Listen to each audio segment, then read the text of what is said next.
Bienvenue sur notre chaîne Le Monde en 10 minutes. Voici les nouvelles abordées dans cette vidéo. Le président haïtien assassiné. Biden prolonge le décret de Trump à Hong Kong. Blinken rencontre des survivants de la persécution au Xinjiang. Le G20 planche sur l'impôt minimum. Le porte-avions britannique HMS Queen passe le canal de Suez. Tokyo entre à nouveau dans l'état d'urgence. Le président haïtien assassiné. Le président haïtien Jovenel Moïse a été assassiné à son domicile aux premières heures du 7 juillet et la première dame Martine Moïse a également été gravement blessée. Le président Claude Joseph, qui avait provisoirement pris le contrôle du pays, a déclaré l'état de siège quelques heures plus tard. Il a exhorté le Conseil de sécurité des Nations Unies à tenir une réunion sur la situation en Haïti dès que possible, demandant une enquête internationale sur l'assassinat et une réunion du Conseil de sécurité des Nations Unies. Le Conseil de sécurité des Nations Unies s'est dit choqué par la mort du président haïtien le jour de son assassinat. Biden prolonge le décret de Trump à Hong Kong.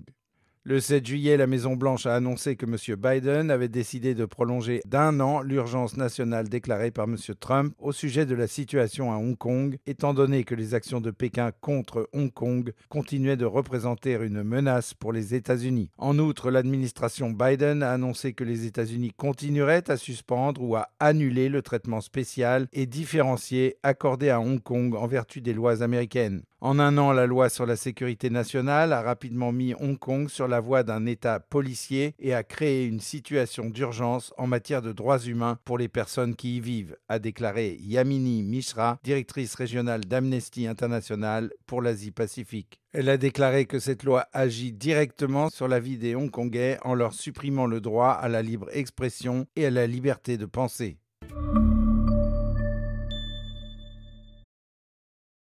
Blinken rencontre des survivants ouïghours. Le 6 juillet, le secrétaire d'État Anthony Blinken a rencontré par visioconférence 7 survivants et membres de familles qui se sont échappés de camps de concentration au Xinjiang. M. Blinken a déclaré que les États-Unis s'efforceront de mettre fin aux crimes contre l'humanité et au génocide perpétrés par le Parti communiste chinois dans la région du Xinjiang et qu'ils envisageaient des sanctions supplémentaires à l'encontre du Parti communiste en raison des violations des droits de l'homme. Après la réunion, le porte-parole du département d'État, Ned Price, a publié une déclaration réitérant la position des États-Unis et appelant la communauté internationale à demander justice pour les victimes et leurs familles en évitant le rapatriement des victimes en Chine et en faisant pression pour que le gouvernement communiste chinois rende des comptes. Blinken a déclaré qu'en tant que juif américain, il est parfaitement conscient des pratiques et tactiques anti-humaines utilisées par les gouvernements totalitaires contre des groupes ethniques spécifiques. En raison de l'influence de l'expérience de sa famille dans le domaine des affaires étrangères, il est convaincu que les États-Unis sont une force exemplaire dans la défense des valeurs universelles et que la défense des droits de l'homme est un élément important de la politique étrangère des États-Unis. Le G20 planche sur l'impôt minimum.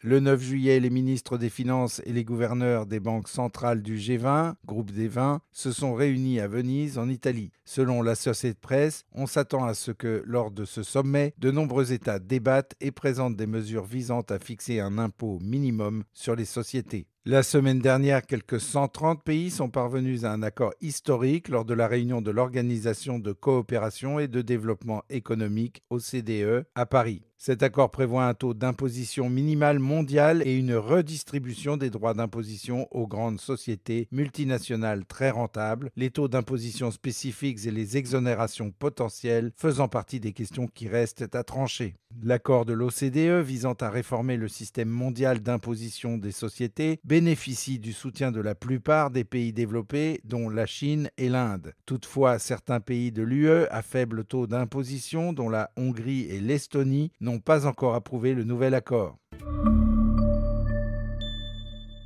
Le porte-avions britannique HMS Queen passe le canal de Suez.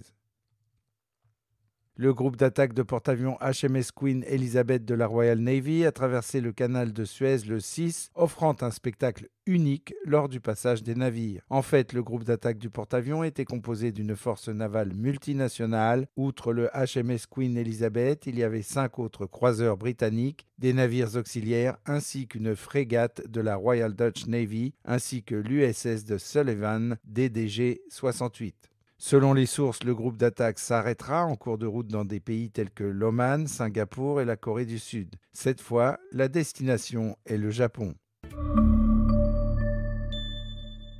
Tokyo entre à nouveau dans l'état d'urgence.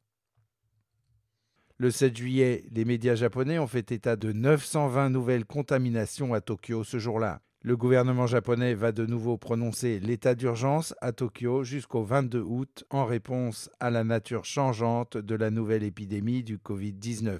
La probabilité d'une compétition à huis clos sur tous les sites des JO de Tokyo, qui s'ouvrent le 23, a encore augmenté. Le quotidien japonais Asahi Shimbun a rapporté que le budget de fin d'année du comité d'organisation, qui prévoit 90 milliards de dollars de recettes d'entrée, serait réduit à zéro si une compétition à huis clos était mise en place. La charge pour le pays sera inévitable et l'Assemblée générale devra déployer 70 000 volontaires et policiers.